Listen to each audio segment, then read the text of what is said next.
The DaVino Code is making a play on the Da Vinci Code. I try to put myself in the place of someone new to the wine world. You have to figure out what to buy. You have a certain language to master. There are brands, there are grape varieties. In the old world, many places, the grape variety isn't there. You have to know Burgundy is Pinot Noir. It's laid out like a map. Whereas the New World is laid out more like the breakfast cereal aisle, where you look at the brands and suppose that you wanted to try a Syrah. In the New World, you'd find Syrahs and then Shiraz, but you'd still have it divided by countries. You'd have to look at the California and Washington State, Australia. Where am I going to find a Syrah? So there's this code you have to break that I think becomes a barrier. Once you've learned to read music, you can play wonderful melodies and harmonies.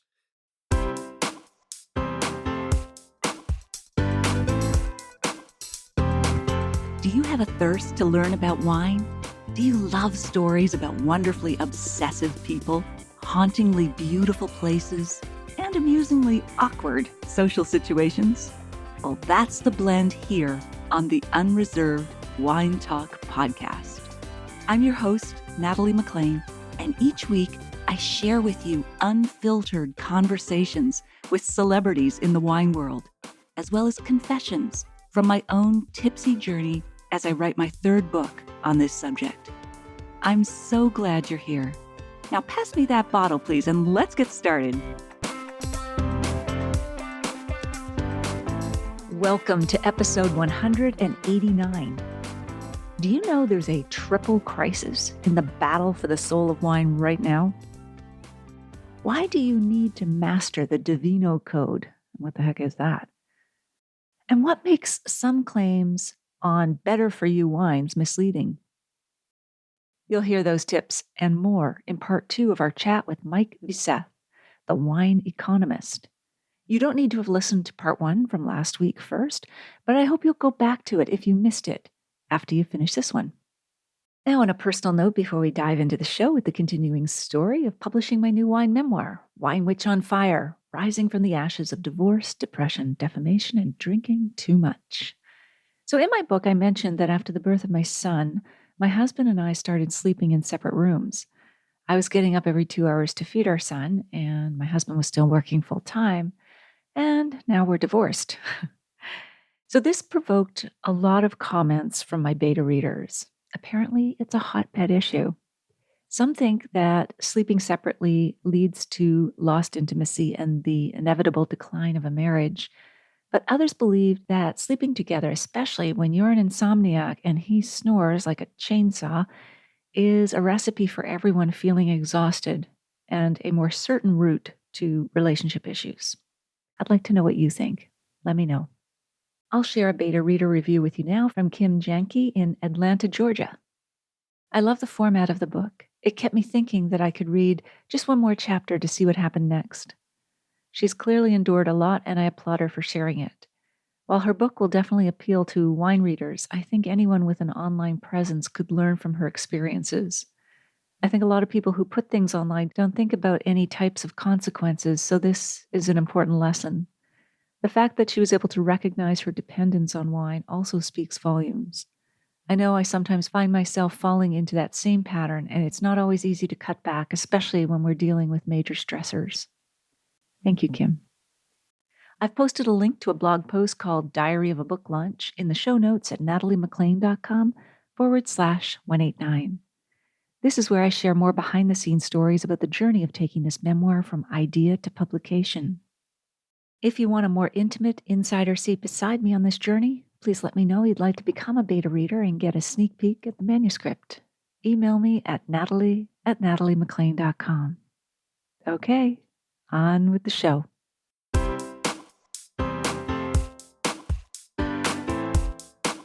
You say in the description for Wine Wars 2, the stakes are higher than they were 10 years ago.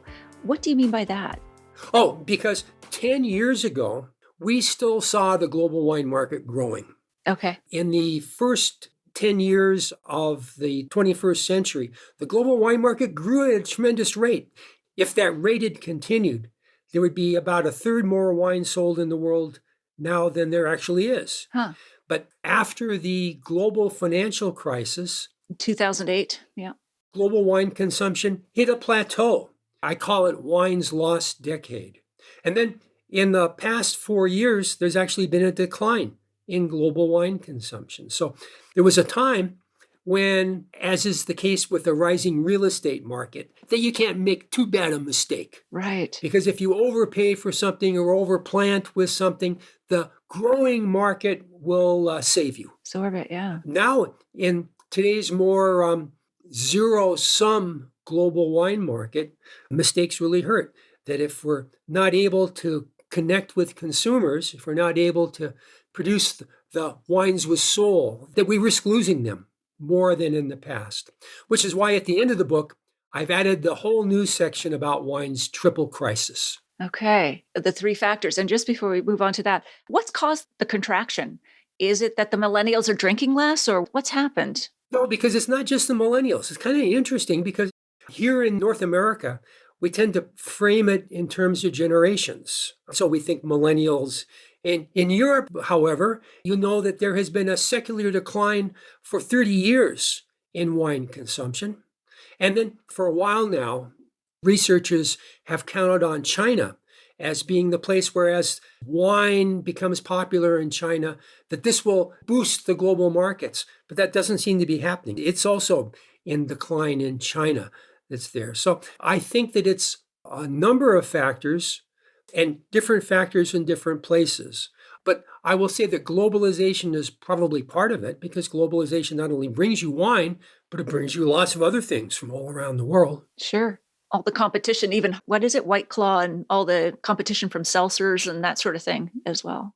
That's right. Now, I talk about White Claw in Wine Wars 2, because at the end of my chapter on terroir yeasts, do you consider White Claw kind of a terroir yeast alcoholic product? And, I can just see my readers going, no. Well, it's actually made by the same people that own Mission Hill Winery in British Columbia. That's right, British Columbia. And they make Mike's Hard Lemonade too. That's right. And do you think that that's a terroir yeast operation? Well, yeah, actually, they own the most organic vineyards in that region, and that. So being a terroir yeast is a complicated life. It is. Any purist ideal is hard to maintain across the board. It really is. And so you alluded to the fact you had an updated section on the triple threat in Wine Wars 2? That's right. It's a triple crisis. And there's an economic crisis. Wine is almost always in an economic crisis. And so this is complicated. I don't know. We've kind of talked about it a little bit. There's, of course, an environmental crisis. Right, with wildfires and droughts. Yeah. Wildfires, droughts, the rising temperature, but also the variation of temperature, the fact that specific wine grapes grow best within a relatively narrow area. And so here in the U.S. right now, we're most focused, I think, on the drought in California. It looks like California agriculture is going to have to dramatically cut their water use this year. And my friends with vineyards are very, very concerned about what that might mean for them. So an environmental crisis, and then an identity crisis. That it does seem to me that as wine brands have become more and more popular, brand wine has become less and less distinct. That if a consumer, a young consumer, just to pick it, is used to buying branded products, that how is a wine brand different than other brands, and so forth. And so at the end of the book, I tell this sort of nightmare story of where can it lead? Well, it's no place that it's actually going to go, because I'm an optimist. Okay, good. I think the soul of wine is secure, because we have people like your audience who is tuning into this, that wants to learn about all of this. Sure. But I do a riff on an 80s film, Sylvester Stallone film called Demolition Man. Okay. Where in Demolition Man, this detective is unfrozen in the future and is shocked to discover what has happened. There have been, for example, restaurant wars, and different restaurants went from being individuals to chains, and then the chains went to war with one another. And so that in 2035, all restaurants are Taco Bells. Oh, that is a nightmare. Isn't that a nightmare? That's apocalyptic. It looks like a wonderful Taco Bell. And so I imagine that he gets there and that all white wines are New Zealand Sauvignon Blanc. Huh. Because they have won the white wine wars and the environment changes and so forth. As branding continues, you start off with distinctive regional brands, but as consolidation, again, this is the nightmare. I'm not a prediction, but as consolidation goes, well, you can't really, if you're going to have a huge mega brand, you can't really have it from a particular area of Sonoma County or something like that. So that as I tell this story, the wines become proprietary blends so that no one knows where the wines come from or what exactly is in there. Like The Prisoner, for example, a proprietary red wine blend of Napa Valley. No one really knows for sure what's in there, but no one knows what's in there. After a while, no one cares. And at that point, does it really even have to be grapes? Huh. If they're buying the brand, why does it have to be grapes? Why can't it be? Just has to taste the same. Yeah. So, and then having written this, I Wow. was looking at the beer aisle, and Pabst Blue Ribbon is a famous beer. And I noticed that Pabst Blue Ribbon was selling a hard coffee drink in a can. It looked like a beer can, but it was hard cold brew coffee. If people are just buying the brand, Yeah, who cares? that's true. So that's my nightmare. That truly is a dark vision.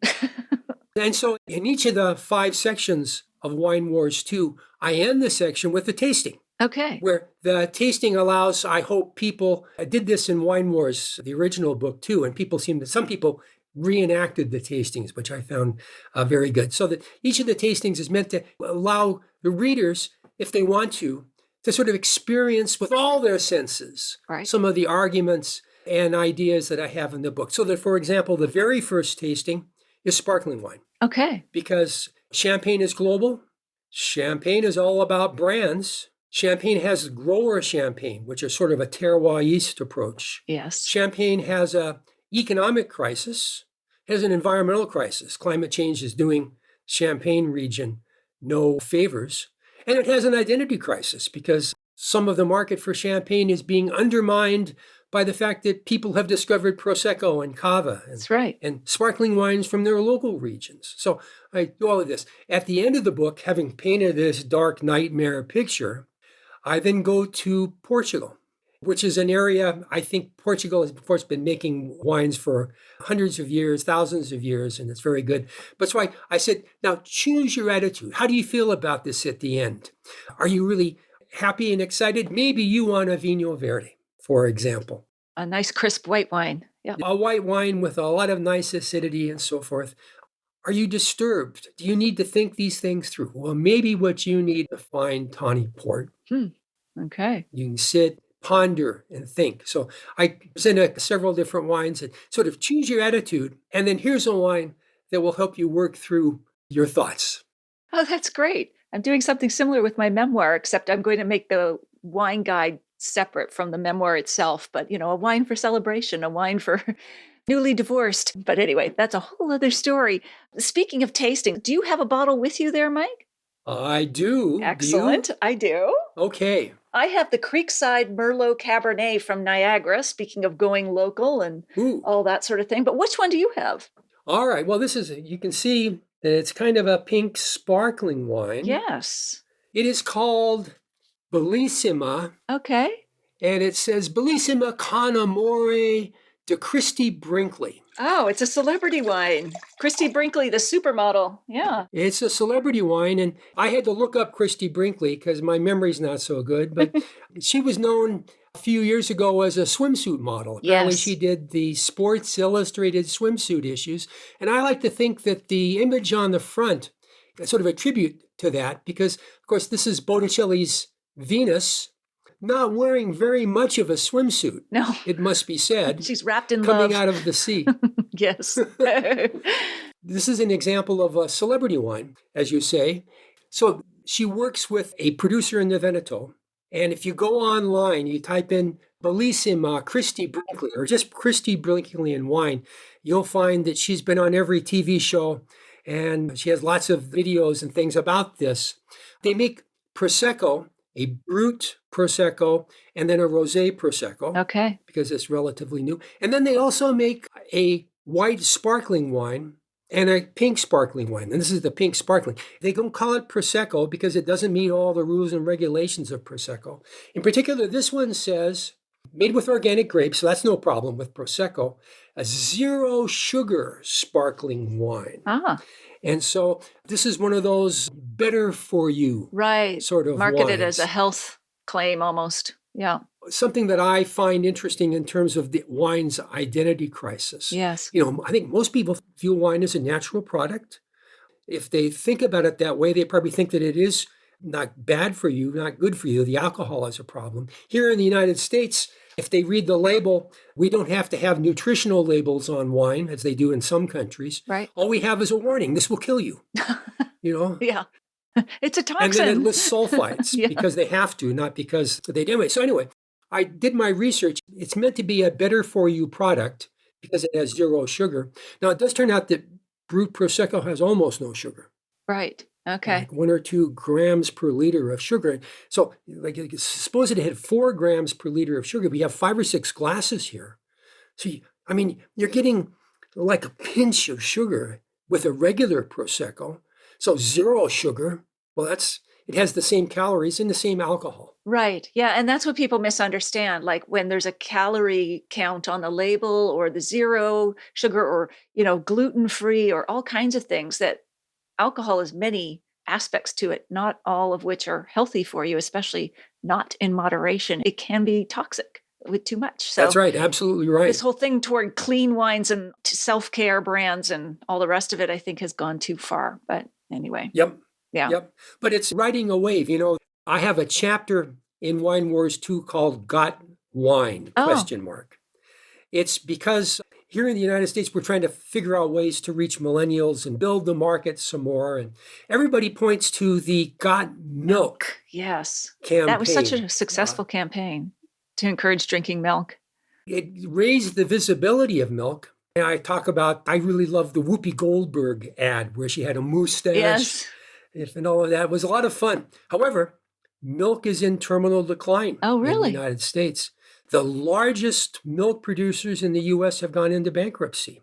And why? Well, part of it is, and this is how it relates to the wine example, is that people began to think of milk as in a lot of things, as in the components, the healthy components and the unhealthy components. And as they began to eliminate bits and pieces of this, milk couldn't compete with oat milk, for example, or almond milk. Right. As people began to think about the things they didn't want to have, like we don't want to have sugar, for example, or with the low and no, we don't want to have alcohol. As you begin to do that, you lose this is the soul, you lose the wholeness of the wine, as with the wholeness of the milk.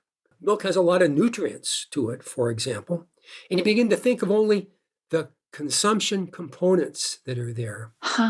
That's a great comparison. The soul of milk has disappeared for millions of people. They've got milk in the fridge, but it doesn't come from a cow. Yeah. No, that's so true. When we tasted these wines, the Proseccos, the Rosé Prosecco and the regular Prosecco in the Christie Brinkley line were fine. We're very nice. How would you describe it? I'd love to hear how you describe that wine, the one that you have. The white sparkling wine didn't have enough fruit. I said I would put it in a Bellini is how I would prefer to drink it. This was a surprise because there's some floral aromas. Okay. There's some fruit.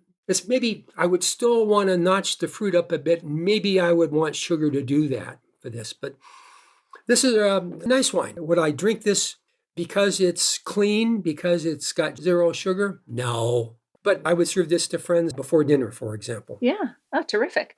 Well, with my Creekside Merlot cab, I think it's a good value brand. It's local, but the wine, of course, still has to be good. But this is very full-bodied. It's got dark fruits. I think we excel in Canada mostly at cool climate grapes like your Pinot Noir, your Riesling, Chardonnay. It's harder to get Cabernet Merlot ripe here. So this is tannic. It's very youthful. It needs time and serious decanting. But I think it's a solid wine, like a hamburger wine would be really delicious. Oh, cool. Yeah. So about how much did that cost? This is under $20, which is really good in Canada. Our wines tend to be more expensive because of a cool climate, of course. You've got mildew, pests, rot, no natural irrigation like they would, say, with the Andes.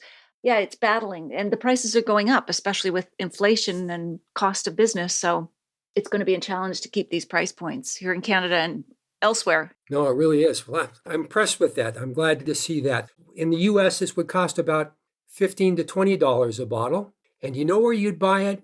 You'd buy it on the home shopping channel. Really? Is that the only place, or that's the only place? You can buy it at wine.com and a few other places, but the principal sales vector How interesting. of the Christie Brinkley celebrity wines, the same place you'll find Kevin O'Leary wines, Right. is on Shark cable Tank. shopping channels where you can show the video and have people buy the story, buy the celebrity, Yes. buy the wine. Wow.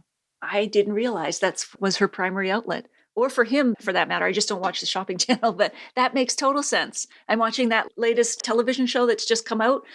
I Love This For You, and it's all about a fictional shopping network. So anyway, it's great as a study in brands and promotion.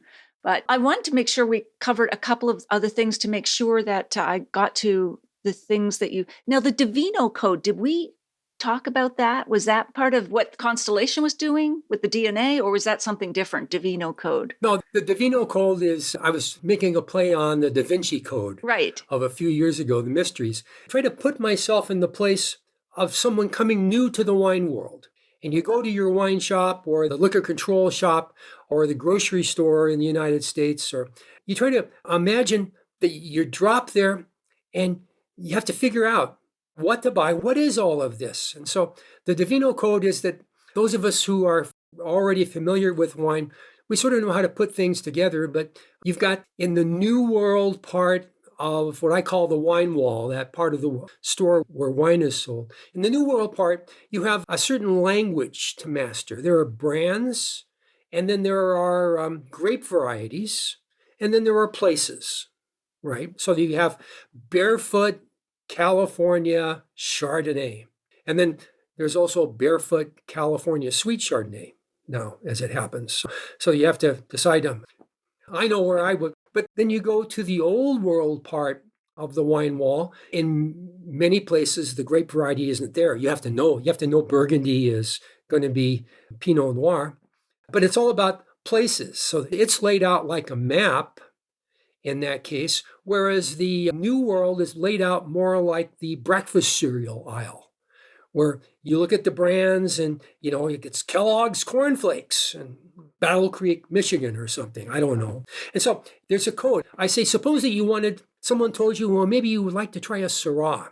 Well, all right, so how would you go about gathering a cart full of Syrahs to try? Well, of course, in the New World, it would be Syrah, but in the New World, you'd find Syrahs and then Shiraz. So you can make that translation. That's not so very difficult to do.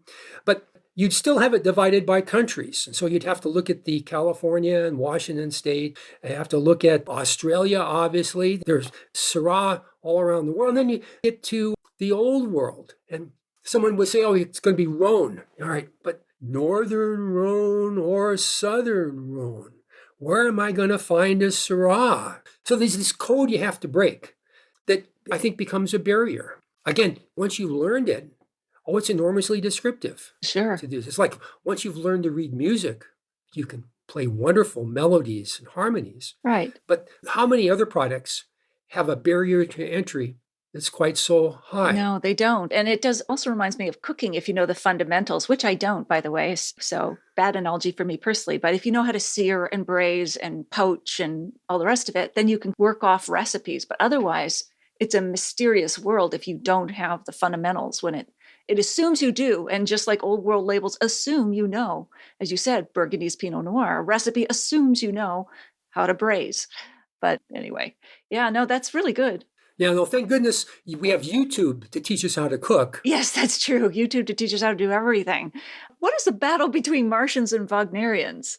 Oh, so this is a way of looking at wine consumers that I borrowed from Thomas Pinney, who is a wine historian. He wrote, I think, a 2 or 3 volume set of American wine history. And at the very end of his History of American Wine, from the beginning to the end, he talks about 2 different ways that wine could go. For him, one of them's a nightmare. And he is not as optimistic as I am. One would be an area that the Martians that were inspired by a California winemaker from the 30s called Martin Ray. So Martian, little of a stretch. Martin Ray was an advocate of the best wine. No wine could be too expensive or too good. And he, in fact, made some of the very best wines in all of California when he was making them in the pre-war period in this. They were just fantastic. And he sees people inspired by Martin Ray, of people who won't drink an ordinary wine, probably wouldn't drink a celebrity wine because, well, where is the prestige and so forth? People who only the very best will do. And the Wagner, or Wagner in this case, is the Wagnerians are named for Philip Wagner, an American journalist and winemaker, founder of a winery in Maryland in the United States. And his idea was that wine should be, well, like I guess it is in Georgia, wine should be everywhere. Okay. People should be just growing wine, making wine, enjoying wine everywhere. That, as Pinney says in his book, Philip Wagner wouldn't turn down a glass of the best Napa Cab, but he would be very happy with a humble wine at dinner every night to enjoy. And it's clear that Pinney, in his book, believes that the Martians are winning. That if we look at wine critics and so forth, many of them, the ones that he cites, celebrate only the most expensive, hard to find wines. Right. The kind of wines that I made a mistake once on the Wine Economist. I referred to it as wine porn. Yes. Because it's wines that you can, like pornography, you're never going to, but there you go. And so people read it the way that some might look at pornography, as a way to get a vicarious thrill by reading about wines. And you see this sometimes in the Wine Spectator, for example, where they say that there have been 300 cases made and 100 cases imported in the United States. You'll never see this. That's right. Too bad for you. Too bad you can't have my nice all you life. Got the tasting. I got, So he saw this as the big push. And, if he's right, well, then maybe that's why young people on a budget turn away from wine. Yeah, that's true. Because they see the wines that are celebrated as wines that they never see. And if they saw them, they couldn't afford to buy them. It's out of reach, yeah. And was Philip Wagner part of the Wagner family now in Napa who makes Caymus? Oh, and the answer is no. Oh, okay. Different Wagners. Okay. No, different Wagners. But he, among other things, was an advocate of hybrid wines, hybrid grapes, for example, because he wanted wine grapes to be grown everywhere and so forth. And so I was pleased that when Wine Wars came out, I visited the publisher in the Washington, D.C. area. We went to someplace where we could taste the Wagner wine, the Barodi vineyards. And it was nice to have that connection with the history of wines. Full circle. So people can think about, are you more Wagnerian or Wagnerian? Are you more interested in wines as a daily joy? Or do you wish to climb the summit? And are you more interested in the climb than this? I think it's a good test for a wine drinker. Yeah, no, it's a good way to put it. So just a couple of questions as we wrap up. This has been so great, Mike. If you were to share a bottle of wine with any person, living or dead, who would that be and what would the wine be? Oh, I'm not really sure I know on this. I will say, given that I'm allowed dead people, I've always been fascinated with Mark Twain. Because growing up, Mark Twain was this person who I read about his travels around the world. And sometimes when I'm traveling, I'll try to find one of the Mark Twain travel books that go to the same places. And so visit what he would do. But I'm not sure he was very interested in wine. At the end of the day, I would choose a Madeira to have with him, because a Madeira would be a classical American wine. Madeira would have been a wine that he would have had on the Mississippi growing up. I would try to reach out to him and ask him, what memory does a glass of Madeira bring back to you? Maybe you might get a new story out of him too while he's there. Maybe so, yeah. And if you could put up a billboard in downtown Seattle, what would it say? Oh, think global, drink local. Because, in Seattle, there are not many grapes grown on the west side of the Cascade Mountains. It's just too rainy. There's some, but not too many. But if you're standing by the Space Needle in downtown Seattle, you have 300 wineries within 30 miles because they bring the grapes in and make the grapes. And you could live your whole life only drinking wines that were actually made in that 30-mile radius, and you would be drinking good wines. That's terrific. Since you have had apocalyptic visions, what wine would you like served at your funeral? And this would also be one of the strangest questions I've been asked. Okay. You stumped me with this one a little bit. But so I was thinking, because you gave me warning that you would ask me about this, and many of the wines I enjoy the most are wines that are made by friends of mine. So that when I taste the wine, I sort of taste the friendship as well. So at my funeral, I guess I would want wines made by someone that's a good friend, that would not celebrate my death or mourn my death, but to think about the friendships. Because I need to choose, I'll choose Howard Soon. Okay. The wonderful Canadian yes. winemaker and great friend of mine. He's making wonderful wines now in the Similkameen Valley in British Columbia. Yeah. I'd ask Howard to choose one of his wines to have at my funeral. Nice choice, yes. As we wrap up, I'm going to ask you where we can find you online in a minute, but is there anything we haven't covered, Mike, especially about your book that you'd like to share? No, I think you did a wonderful job, Natalie, and really appreciate it. But there's more surprises packed in there, lots to learn. And when people read it, I'll be interested especially in how your viewers think about some of the wine tastings that I've proposed at different parts of the book. It's a great combination to have all of this sort of history and economics and then have the practical side because, of course, they both go together. All those big global factors are affecting what's in the glass. And it's nice that you've suggested some tastings to go along with the book. So how can people get in touch with you online, Mike? It is easy. My website is wineeconomist.com, one word. Terrific. Wineeconomist.com. It's a weekly newsletter. You can just show up and read, or you can sign up for a free subscription, and you'll find my contact information and information about the books. It's all there in one spot. That's awesome. And this episode will be published very close to the time your book comes out, which is July 1st. So I'm sure it will be on all the book retailer websites and in bookstores where people can buy really great wine books. There you go. Any place that books are sold, you should be able to find Wine Wars 2, The Global Battle for the Soul of Wine. Very good. Thank you for confirming, especially with the subtitle. I wouldn't have remembered that one. But yes, that's great, Mike. Thank you so much. And I wish you all the best with this book. And I'm sure we'll be chatting again when you publish your next book. But I'm sure you need a breather right now because you've just come off finishing this one. But congratulations. It sounds like a wonderful book. And I look forward to reading it myself. Well, thank you so much, Natalie. Cheers. Oh, cheers. Yes, of course. We've got glasses. There Cheers. we go. Cheers. Bye for now, Mike.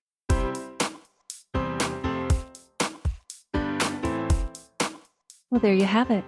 I hope you enjoyed my chat with Mike. Here are my takeaways. Number one, he illuminates the triple crisis in the battle for the soul of wine right now with really great examples. Two, I love his concept of the DaVino Code for better understanding wine and being less intimidated by it. And three, he makes a great point about why some of the claims on better-for-you wines are so misleading.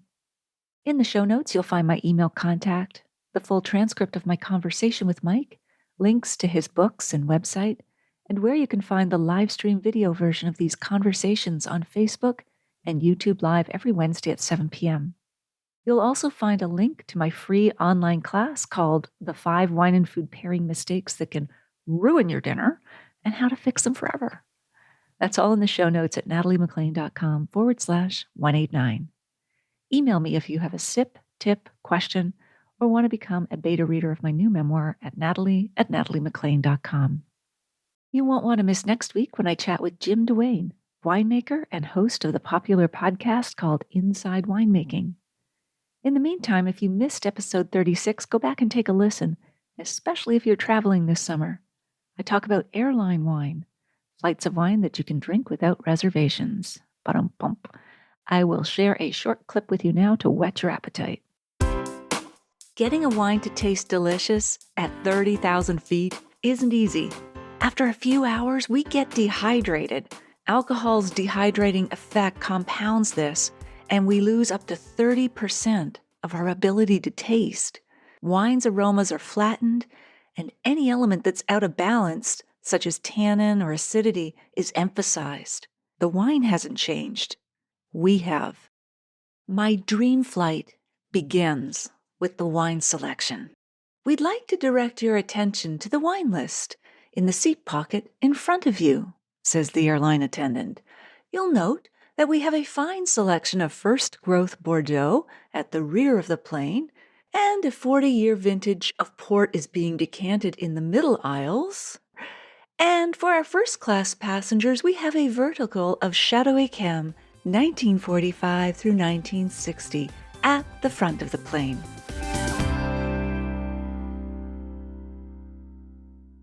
If you like this episode, please tell one friend about it this week, especially someone you know who'd be interested in the wines and stories we discussed.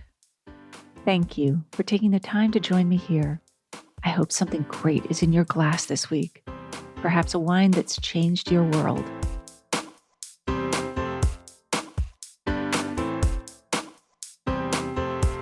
You don't want to miss one juicy episode of this podcast, especially the secret, full-bodied bonus episodes that I don't announce on social media.